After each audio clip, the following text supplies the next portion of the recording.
House shifting video పెట్టినప్పుడు చెప్పినా కదా నేను ఏసీ ఇన్స్టాల్ చేయలేదు మేము హైదరాబాద్ నుంచి వచ్చినాక అట్టనే ఉంచినామని.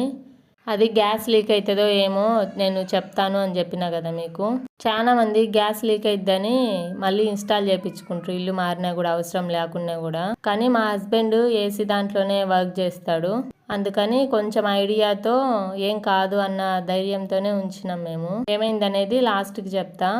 అయితే 15 నెలలు దాదాపు అట్లే ఉంచినాం మేము ఇన్స్టాల్ చేయకుండా. తీసుకున్నాక ఒక సంవత్సరంన్నర వాడినాము. తర్వాత ఇల్లు మారినప్పుడు ఇంకా చేపియలేదు. 2 సార్లు ఇల్లు మారినప్పటికి దాదాపు 10,000 ఎక్కువే అయ్యేది మాకు.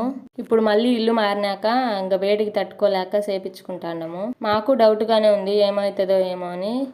కానీ ఇంత కొంచెం కూడా ఏమీ ప్రాబ్లం రాలేదు, చాలా బాగుండింది. ఇన్స్టాలేషన్ అయిపోయినాక వ్యాక్యూమ్ కూడా చెక్ చేసిండ్రు. ఇంకా ఏసీ వేసుకొని చల్లగా పండుకున్నాం చాలా రోజుల తర్వాత.